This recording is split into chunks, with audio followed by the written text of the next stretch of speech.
et plus loin. Je pense que c'est une question de vie ou de mort. Ce dossier qui nous amène ici, c'est un dossier important. Donc, quand je suis dans ma fouille, permettez-moi, je vous connais déjà, vous avez la patience du python, permettez-moi de fouiller bien pour que vous soyez vraiment bien édifiés, pour éviter les mêmes erreurs que le pôle de juge d'instruction a faites. Continuez, s'il vous plaît. Monsieur le procureur, j'ai été meurtri d'apprendre, dans la même ordonnance, que certains citoyens, par simple affirmation, comme une certaine Oumou Bari, un certain Mamadou Bailo So et sieur Mamadou Bailo Diallo m'auraient accusé qu'à ma présence, que mes hommes auraient tiré sur 2 militants et qui ont perdu la vie à l'esplanade du stade et que moi-même, je me serais opposé à la récupération de leur corps. Cela m'a poussé à beaucoup réfléchir. Réfléchir sur où nous sommes. Réfléchir, est-ce que c'est possible qu'un Guinéen, malgré tout, peut penser que moi je peux commettre de tels actes. Et plus loin, ce qui est encore choquant et inhumain, une autre allégation, et ça me ronge jusqu'à présent, qu'un certain Mamadou Diallo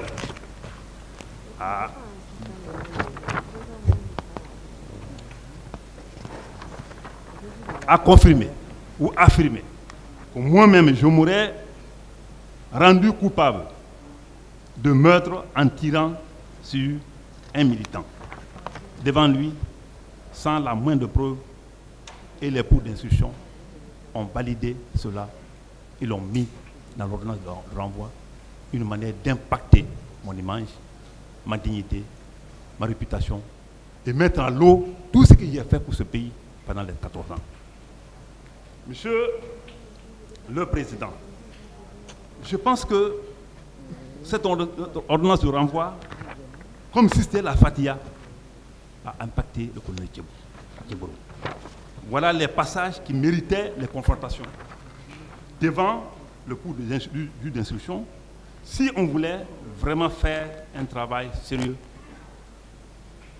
dans le respect de l'éthique et de la déontologie du métier, afin d'éviter les erreurs judiciaires, surtout quand on parle d'état de droit.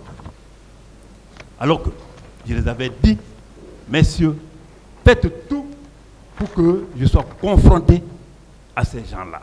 Quiconque, une femme, un homme ou tous ceux qui veulent, qui peuvent m'accuser, cherche en sorte que je sois confronté à eux avant de prendre, s'il faut dire, votre ordonnance et de l'envoi. Monsieur le Président, voilà les choses qui me poussent à ne pas regretter ce que j'ai fait.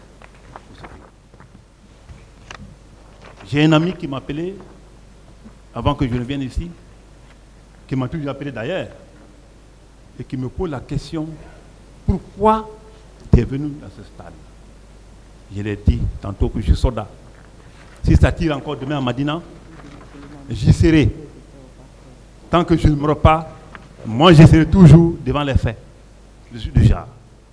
Peu importe ce qu'on dira de moi, je pense que la justice est là pour clarifier tout ça. Parce que nous sommes dans un monde qui est organisé. Nous sommes dans un état de droit. Ça a été ainsi. Lorsqu'un jour, nous sommes en 2016-2017.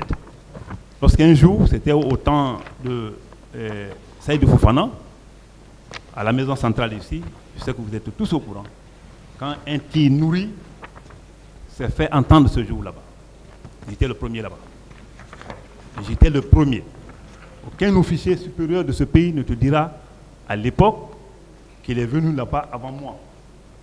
J'ai été interpellé après que j'avais maîtrisé la situation avec le commandant qu'on appelle le commandant des garnisons de Conakry, le major Cissé. Après avoir maîtrisé la situation, après avoir identifié où le coupable, après avoir retiré l'arme, c'est en ce moment que tout le monde est arrivé. Et c'est en ce moment que le journaliste Hamzaba m'a posé la question. Il dit, mon frère, tu es un suicidaire. Je lui ai dit que je suis loin d'être un suicidaire, que je ne joue que le rôle de soldat, que vous avez encore les problèmes de 28 septembre sur la tête. Cela n'a pas fini. Tu viens encore vers un tir que tu ne sais pas qui est en train de tirer. Je lui ai dit, si ça tire encore maintenant demain, j'y serai. Peu importe ce que les gens diront, mais je serai en phase avec ma conscience. Monsieur le Président, ce jour, encore, je pense que c'est un jour qui doit être gravé dans la mémoire des Guinéens. Tout le monde était paniqué. Pendant ce temps, le colonel Teboro courait vers la maison centrale. Et tout ce qui a été fait ce jour, je pense à 80% était sous mes instructions. Donc, et une fois encore, on dit que ça, c'est le travail des soldats. Moi, je suis étonné que je puisse jouer un tel rôle. Et que les gens m'accusent de meurtre, d'assassinat et de complicité de toutes les autres infractions graves qui sont collées à ma personne. Monsieur le Président, je pense que je suis vers pratiquement la fin, mais je vais simplement vous dire que j'ai cru et j'ose croire avoir joué un rôle. J'ai cru et j'ose croire jusqu'à présent avoir joué un rôle de soldat, de républicain, de soldat qui a revêtu la tenue pour sauver les citoyens. Monsieur le Président, ce qui me travaille, que je n'arrive pas à comprendre, et ça me travaille jusqu'à présent, que des Mamadou m'ont accusé plus ou moins. Je voudrais, avec votre permission, que ces gens viennent ici à la barre, qu'une confrontation soit faite, que ces gens m'exhibent les preuves ici, pour que, je ne parle même pas de ceci seulement, parce que même les juges d'instruction, je pense qu'ils doivent revoir leur position. Parce que ce que j'ai vu écrit dans l'ordonnance de renvoi est un moyen de démotivation de presque tout le monde, même tous les opérationnels. Parce que lorsqu'on agit conformément à la loi, aux règles, conformément à la mission traditionnelle, et que les choses se retournent contre toi, ça n'encourage pas dans un pays. Moi, je pense que les pays comme la France, nous avons vu le cas du petit Gabriel, cet enfant qui s'est vu un jour, s'il faut dire, suspendu dans le vide, au 8e arrondissement, dans un immeuble parisien là-bas, et qui a été sauvé par Mamadou, le Malien de 22 ans. Ce monsieur a été pris comme un héros. Un héros de la République française. Ce monsieur a été décoré. Ce monsieur a eu tous les honneurs qu'un républicain doit avoir. Ce monsieur a été même reçu par le président de la République française. Voilà l'esprit qui doit être vraiment encouragé. Voilà l'esprit qui doit être vraiment encouragé.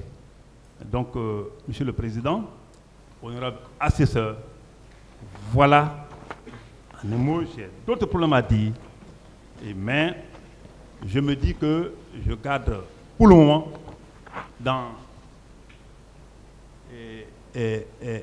ma réserve pour attendre de vous des questions qui peuvent être posées et les réponses qui peuvent être apportées.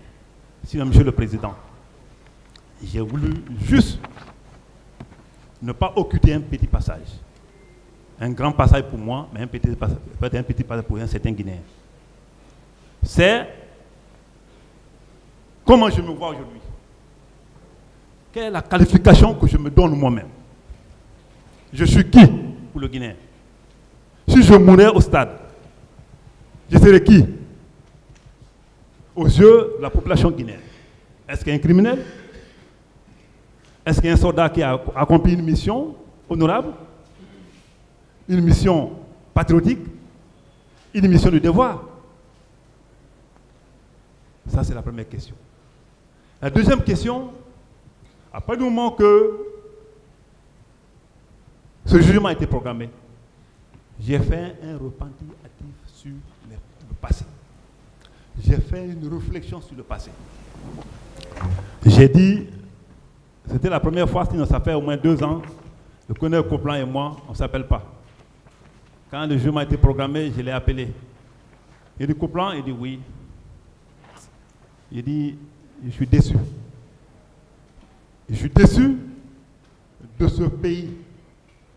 Je suis déçu que nous, après tout ce qu'on a fait, même après qu'on nous a impacté par rapport au 28 septembre, nous avons accompli des missions, qui étaient les missions de devoir. Quand je prends, entre autres,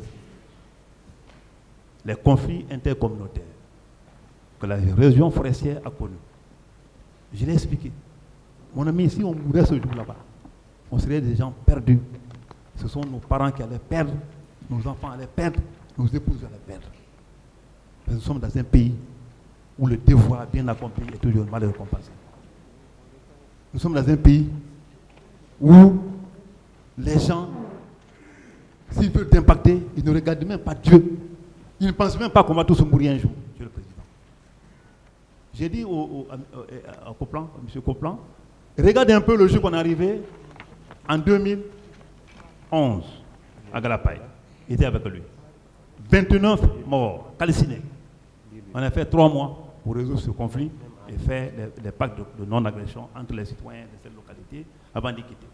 Si quelqu'un tirait sur nous ce jour-là, on serait reconnu, s'il faut dire, si une enquête internationale était faite, on va nous prendre même pour coupable d'incendie ou de meurtre ou d'assassinat, comme ça s'est fait maintenant là, et nos enfants n'ont jamais eu le temps de regarder en face les autres. En 2012 ou 2013, le cas de conflit qui a généré à partir de coulées et qui a pris en un temps record toute la forêt, où il y a eu 265 morts, 85 disparus. J'y étais aussi avec Coplan pour 8 mois durant, sans voir la famille, sans même songer à venir à Conakry. Je sais que il y a des cadres forestiers qui me regardent, qui diront l'effort qu'on a fourni. Je pense que ce jour, toute la République, nos chefs hiérarchiques, tout le monde était fiers de nous. Mais après ça, même une médaille d'1 centimètre, comme ça, nous n'ont pas été au fait. Quand je fais une allusion à la République française, c'est à ce niveau-là. Et j'ai dit à Coplan, si la vie pouvait reprendre, qu'est-ce qu'il allait faire? Et qu'est-ce que moi j'allais faire? En tant que républicain, s'il la pouvait reprendre, même en sortant ici, si demain, lendemain, je ne souhaite pas, si ça tire dans une agglomération, dans un lieu, et je suis à côté, j'ai entendu le tir, j'irai vers le tir. Car moi je suis fait pour ça, j'ai revêtu la tenue pour ça. Cette crise a été résolue. 8 mois, j'y étais. Et tout récemment, j'étais presque seul là-bas parce que Coplan était malade. En 2020, j'étais encore sur le terrain des crises intercommunautaires en forêt. Il y a eu des dizaines de morts. Et à Zérekouré, et à Massanta. J'étais encore là-bas. Les résolutions ont été faites. Les pactes de non-agression ont été signés. Et assortis d'une médaille que le vieux Azali a bien voulu m'offrir. Non, Monsieur le Président, pour dire simplement que je suis à votre entière disposition. Je suis à votre entière disposition. Et puisque je vous crois, et puisque je crois à mon pays, et puisque je sais que le droit c'est la dit, et puisque je sais la seule inquiétude que tout le monde a et que moi je n'en ai pas, c'est pour dire est-ce que ce jugement sera impartial. Mais moi je crois que ce jugement sera impartial. Je crois que c'est un problème historique. Je crois que nous sommes devant la face du monde et que à partir d'aujourd'hui, les gens sauront qui a fait quoi. Mais je termine par dire que je suis prêt à toute confrontation avec avec mes accusateurs. Parce que jusqu'à preuve du contraire, je ne reconnais pas les faits qui m'ont été reprochés, qui ont été fabriqués de toutes pièces et mettre sur ma tête.